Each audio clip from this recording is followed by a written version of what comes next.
I think I've crossed a line."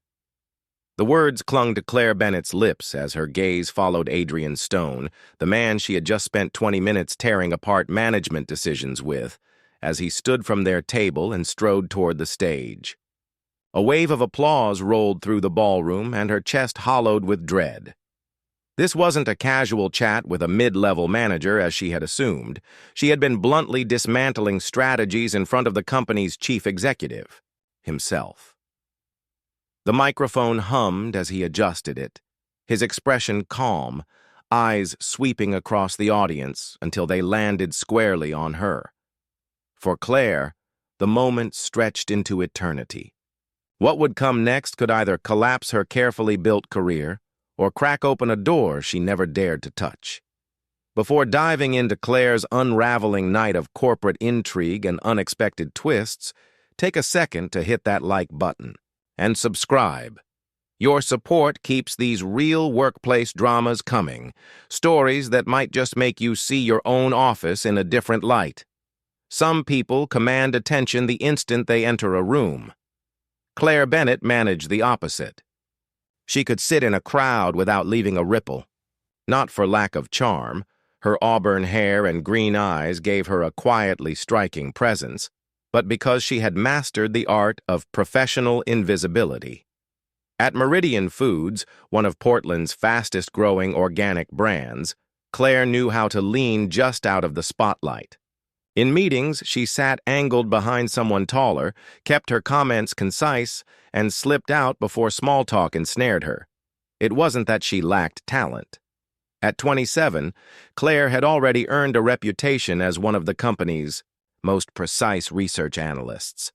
Her reports were thorough, her forecasts unnervingly accurate, but she delivered them with her gaze pinned to spreadsheets rather than the boardroom. "You're hiding behind your own brilliance," her supervisor, Elena, would often remark. "Numbers don't sell themselves, you do." Yet every spotlight felt like a furnace, and she had long since chosen survival over visibility. Her modest apartment reflected the same philosophy: sleek furniture, neutral walls, a space that seemed more like a showroom than a home. The only vivid patch of her personality was her kitchen windowsill, crowded with potted herbs she tended with devotion. Plants didn't require witty banter or networking. They flourished in quiet. Then came the morning she found the envelope. Cream stock, embossed with Meridian's copper emblem. She slid it open with trepidation and pulled out the invitation. The annual Meridian Gala.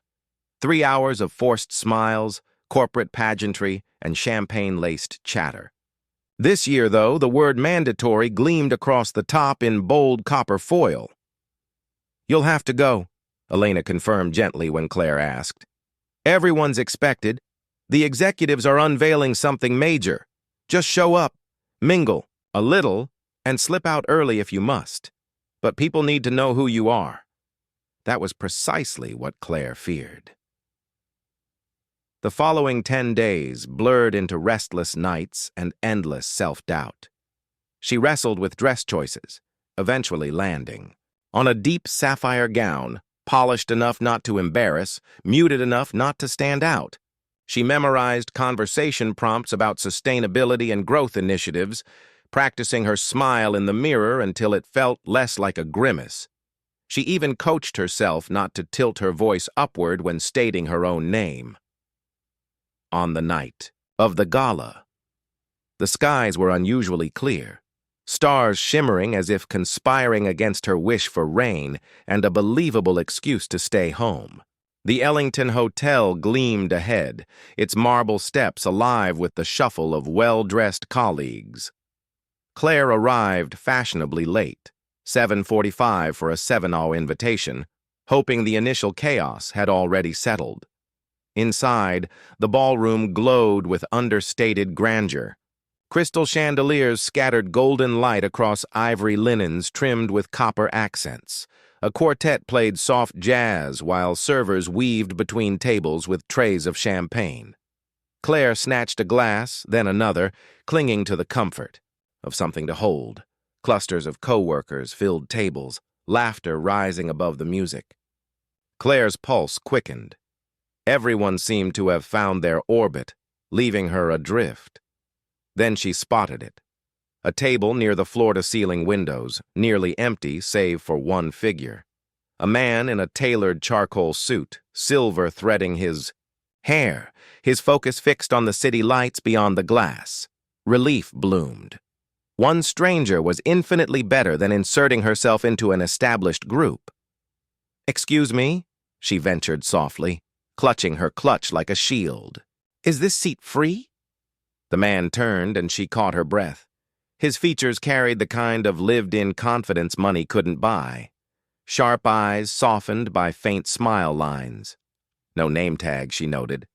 Perhaps someone else who disliked these spectacles as much as she did.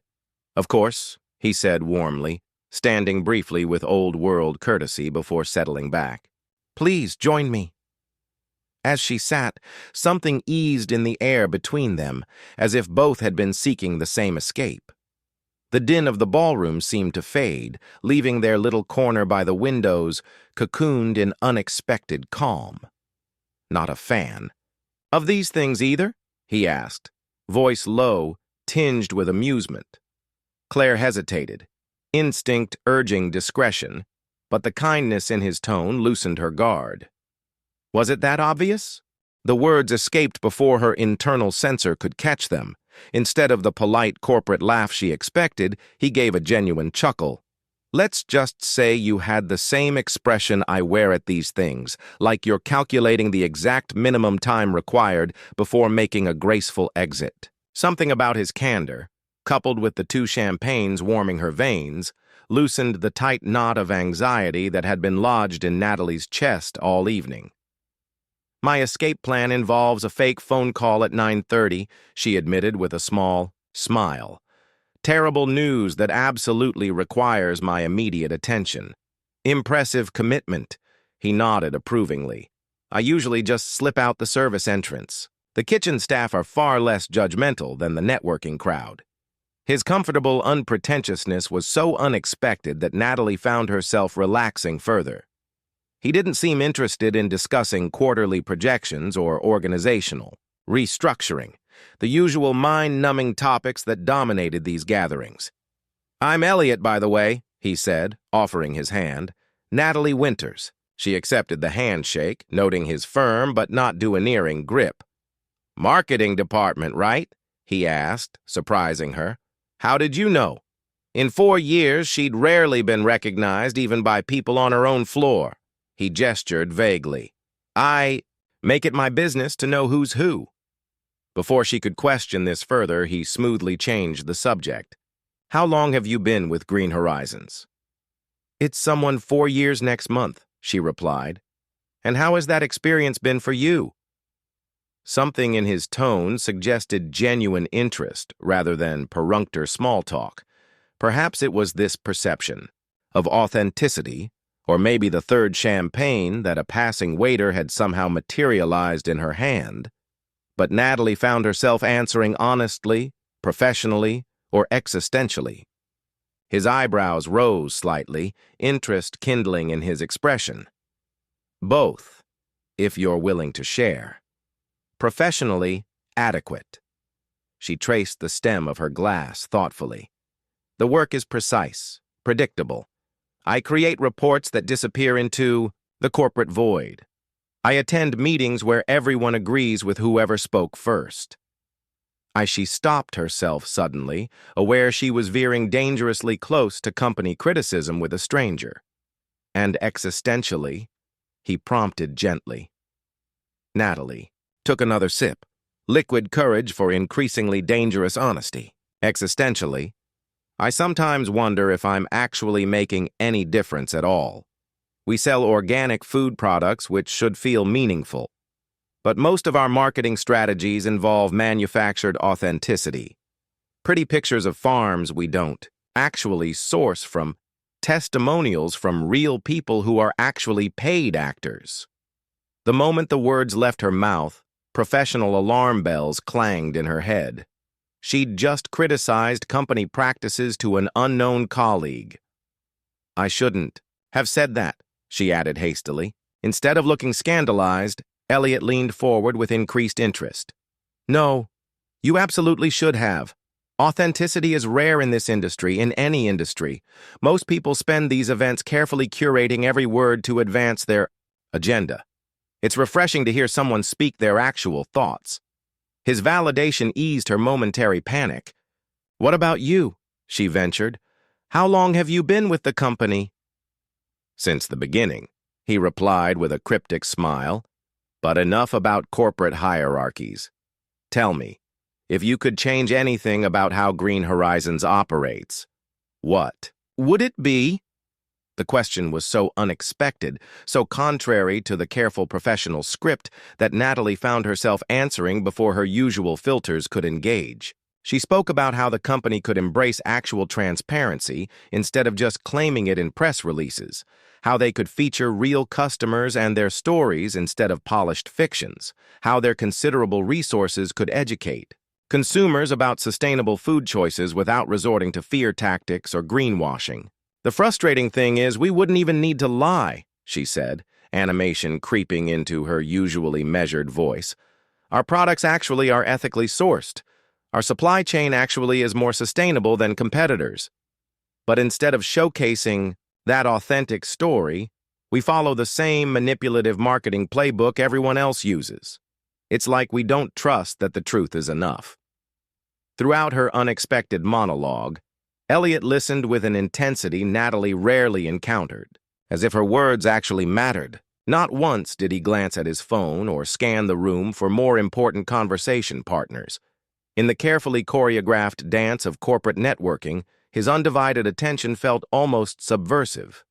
You know, he said when she finally paused, most executives surround themselves with people who tell them what they want to hear.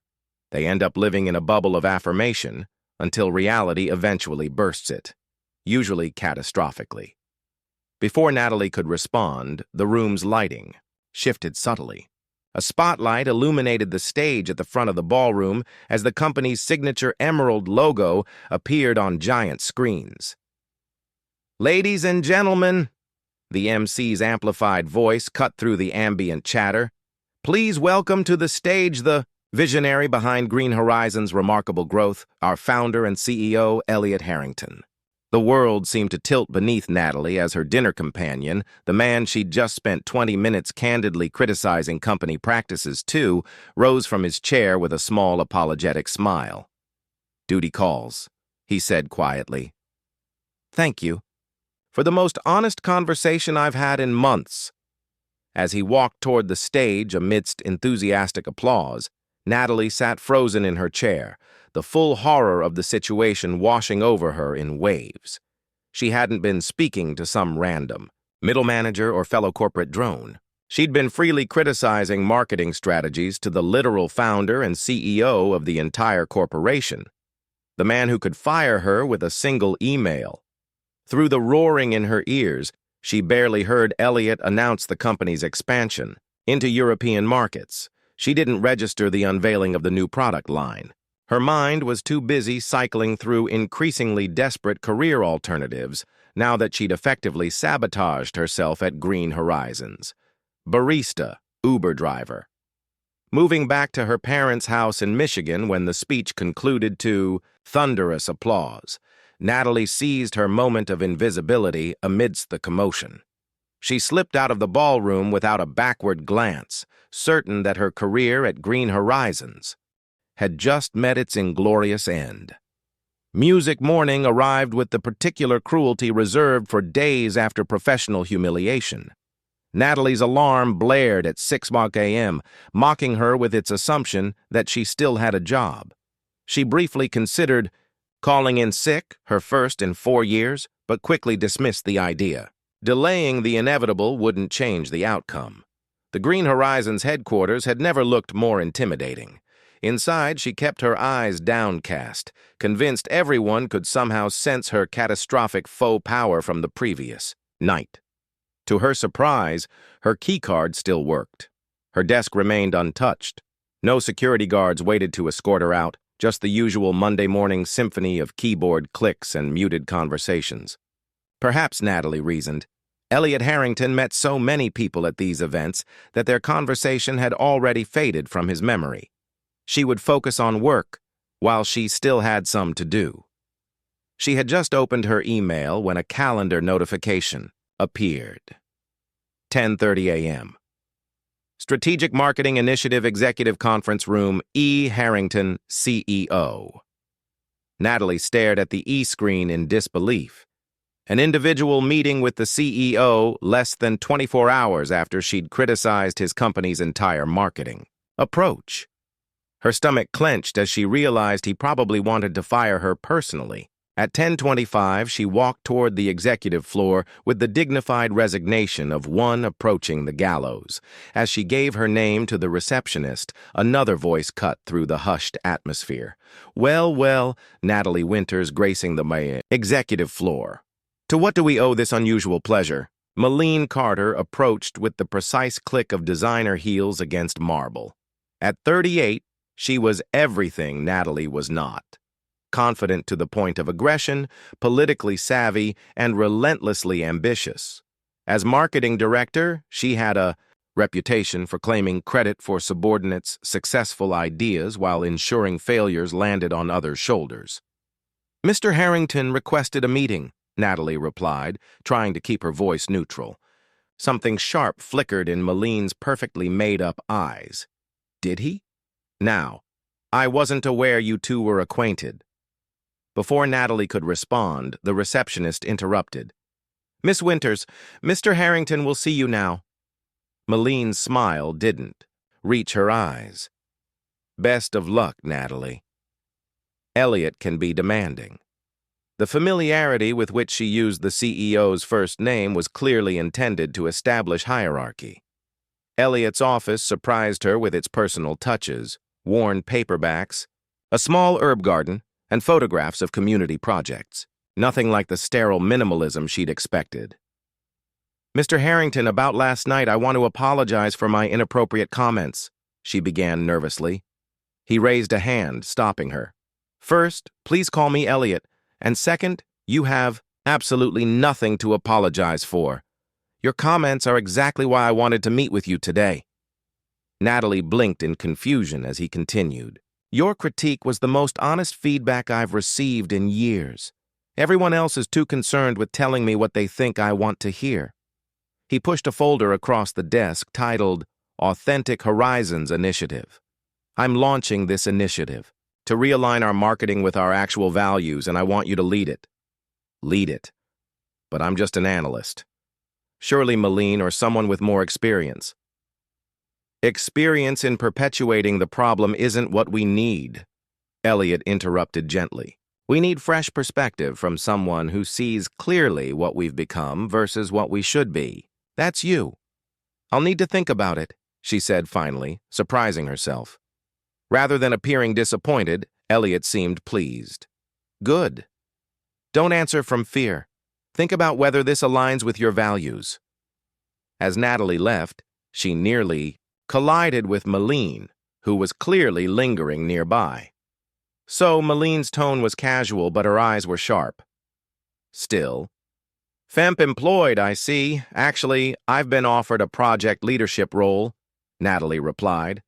Malene's carefully composed expression flickered. "How surprising. What project would that be?" "The Authentic Horizons Initiative." "That's not possible," Malene replied, voice hardening. "I've been developing a proposal for that initiative for months." "Well, it seems Mr. Harrington had other ideas." The words came out more confidently than Natalie felt. Malene's smile tightened. "You know, Natalie, corporate favor is fleeting. Today's golden child is tomorrow's cautionary tale, especially for those who overestimate their importance." Over the following weeks, what began as Malene's cold professionalism devolved into something far more insidious. Meeting rooms. Natalie, booked, would be suddenly double-booked. Emails would mysteriously disappear. Team members would be reassigned to urgent tasks before crucial development sessions. Rumors spread that Natalie had manipulated her way into Elliot's good graces, that their chance meeting had been orchestrated, that she was using feminine WS rather than professional competence. "Is it true you researched which table he'd be sitting at?" a colleague asked during lunch one day. "I heard you two were seen leaving together," another whispered in the elevator. Each insinuation stung, but Elliot's continued support gave Natalie the courage to persevere. The Authentic Horizons initiative gained momentum despite the obstacles. The marketing concepts featuring real employees, actual farms, and genuine customer stories tested higher than any campaign in the company's history. Then came the final presentation day to the entire executive team and board. Natalie had prepared meticulously. This was her moment to step fully into the light, to embrace visibility on her own terms. She was midway through her presentation when Malene stood holding up a hand to interrupt. "Before we proceed further, I feel obligated to bring something concerning to everyone's attention." Her voice carried the practiced gravity of someone performing regret. "It pains me to do this, but ethical integrity must come before personal relationships." She tapped her tablet, and Natalie's voice filled the room. I recognized him immediately, the CEO. I figured if I played innocent and said the right things, he'd notice me. It worked perfectly. Horrified silence engulfed the room. All eyes turned to Natalie, frozen at the podium, then to Elliot, whose expression had hardened into something unreadable. "Ms. Winters," he said formally. "My office now. Everyone else will reconvene in 30 minutes. As Natalie followed him out, the weight of judgmental stares pressed against her back. Malene's triumphant smile was the last thing she saw before the door closed behind her. The walk from the conference room to Elliot's office felt like a death march. Each step reminded Natalie that 3 months of dedicated work and the first real risk she'd ever taken had been destroyed by a few seconds of manipulated audio. In his office, Elliot stood by the windows overlooking Seattle's skyline, his reflection revealing an expression more complex than anger. "I never said those things," Natalie began, her voice steadier than expected. "Not like that. Not in that order. Not with that meaning." "I know," Elliot replied without turning. His immediate response caught her off guard. "You believe me that now he turned, his face serious but not condemning. The woman who spoke honestly to me at that gala, who took time to consider a promotion rather than grabbing it immediately, who's navigated months of sabotage with grace. That woman isn't a manipulator." The audio was clearly edited. Relief washed through Natalie with such force that she gripped a chair for support. "But how do we prove it? It's my word against Malene's, and she has years of connections that I don't." Elliot's mouth curved into a small, determined smile. "This building has security protocols most employees aren't aware of. Every meeting room, every hallway, conversation, all recorded for security purposes. The board implemented it after an industrial espionage incident years ago. So, we can access the original recordings that Malene spliced together. I've already requested them," Elliot confirmed. "But there's protocol. The security team needs 24 hours to retrieve and process them. That's why I suspended the meeting rather than canceling it. But in the meantime, everyone thinks I'm exactly what Malene portrayed me as." "Yes," Elliot acknowledged with regret. "And that's why I need to ask something difficult of you, something that goes against every instinct you have." "What's that?" "I need you to go home. Hold your head high, and trust me to handle this." His expression softened. "I know visibility has always been challenging for you. Being seen is difficult enough. Being seen wrongly is excruciating. But sometimes the only way through fire is forward. Though every instinct screamed to hide, something deeper recognized the wisdom in his words." "Okay," she agreed quietly. "I trust you." The next 24 hours unfolded like a waking nightmare. Natalie's phone remained silent. No messages of support, no colleagues asking for her side. When she returned to the office, colleagues averted their eyes as she passed. Some whispered behind raised hands. Taking a deep breath, she pushed open the conference room door to find the same audience as yesterday, but with one addition. Henry Chen, head of corporate security, standing beside a laptop. Elliot addressed the room with quiet authority. Before we continue with Ms. Winter's presentation, there's an important matter to address. Mr. Chen, if you would. Henry tapped a few keys. I've retrieved all audio recordings from conversations between Ms. Winters and Ms. Carter. What you're about to hear reveals how yesterday's recording was created. The speakers came to life with Natalie's voice, but not as anyone had heard it yesterday. This time they heard fragments from entirely different contexts. Discussing a client, mentioning the CEO in a project update, talking about negotiation strategy, reviewing customer testimonials, and commenting on a successful product launch. Henry played each original recording in full, allowing everyone to hear how drastically Malene had manipulated reality.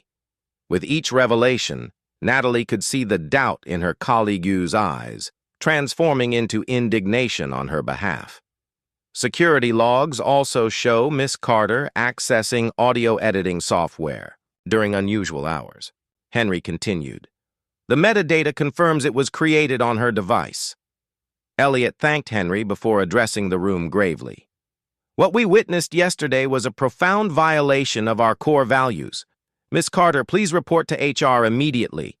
Your company access is suspended pending review. As Malene departed, shoulders rigid with humiliation. No one made eye contact with her. When the door closed, Elliot turned to Natalie with genuine remorse. On behalf of Green Horizons, I offer our sincere apology. The floor is yours again, if you feel ready. Standing to reclaim the podium, Natalie felt a curious transformation. The fear of visibility that had defined her professional existence was being replaced by something new. Not brash confidence, but a quiet assurance in her own worth. Before I continue, she said, her voice clear, I'd like to address something important. What happened yesterday wasn't just about one person's ambition gone too far. It reflected aspects of our culture that sometimes values appearance over substance, that rewards those who promote themselves the loudest, rather than those who contribute most meaningfully. The Authentic Horizons initiative isn't just about how we present ourselves to customers. It's about who we truly are as a company. It begins with how we treat each other.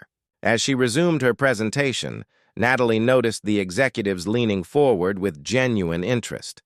Her team members watched with undisguised pride, and Elliot wore an expression that mingled professional appreciation with something warmer. By the time she concluded, the board had unanimously approved the initiative with an expanded budget. Colleagues who had avoided her earlier now approached with congratulations. Through public humiliation and vindication, Natalie had discovered an unexpected freedom in being fully seen when what was seen was genuine. As the room emptied, Elliot approached. You could have simply continued your presentation. You didn't need to address the elephant in the room. Yes, I did, Natalie replied with newfound certainty. Otherwise, nothing really changes. He studied her with admiration. Dinner tomorrow and to celebrate properly. No name tags, no corporate politics, just two people who appreciate honesty in a world that rarely rewards it. For the first time in her professional life, Natalie didn't overthink or search for the safest response. She simply answered with the truth. I'd like that very much. Retry Claude can make mistakes. Please double-check responses. 3 months later, Green Horizons unveiled its authentically U.S. campaign to industry acclaim and unprecedented consumer response. Sales rose by 23% in the first quarter. The company's authenticity score, a metric measuring consumer trust, reached its highest point in corporate history. What had begun as a single candid exchange at a glittering gala eventually sparked a transformation across the entire company, a culture shift toward openness and authentic communication. For Natalie, the change ran just as deep. The woman who once mapped escape routes to avoid small talk now chaired cross-departmental strategy sessions with quiet assurance. Her office, no longer a cubicle, looked out through wide windows, a view she never would have chosen back when she craved corners and concealment. Most importantly, she had learned that being visible was not the same as being exposed. To be truly seen by people who respected her ideas was far less frightening than disappearing in plain sight. The workplace itself began to move away from rewarding volume and bluster, choosing instead to notice the weight of thoughtful, genuine voices. One crisp Seattle evening, as watercolor shades of rose and amber stretched across the horizon, Natalie sat with Elliot again, this time at a small restaurant overlooking Elliott Bay rather than a crowded ballroom. Their partnership had slowly shifted from strictly professional to quietly personal, built on respect and the rare comfort of having glimpsed each other's true selves during a moment of strain. "I've been replaying something you told me that night," Elliot said as they lingered over coffee, "about feeling invisible in your own company. Do you still feel that way?" Natalie paused, considering. "No, not because people recognize me more now, but because I stopped erasing myself. There's a big difference between being unseen and choosing to hide." Understanding softened his expression. Most people spend their whole lives performing a version of themselves they think others want. Few ever dare to simply be. "Speaking of daring," Natalie replied with a smile, "I hear Melene's thriving up in the Alaska branch." She is, surprisingly. Sometimes a fresh start, where no one drags old assumptions behind them, makes all the difference. She's already launched a few impressive community programs there. Later, as they strolled the waterfront, city lights shimmering across the black water, Natalie realized her proudest achievement wasn't a campaign that won awards or the new title on her door. It was the discovery that her greatest strength had never been her ability to disappear, but her willingness to connect honestly in a world starving for sincerity. Sometimes the voices spoken softly carried the truths people most needed to hear, and that was the close of Natalie and Elliot's journey, where honesty prevailed over false fronts, and a reserved young woman finally claimed her voice in the most unexpected of ways. If this story of corporate drama and personal growth touched you, don't forget to like and share it with someone who might need the reminder that realness is always worth the risk. And subscribe for more narratives that dig into the challenges of modern life. Your support allows us to continue telling stories that matter. Thank you for listening. And remember, sometimes the quietest voices carry the clearest truths, if only given the space to be heard.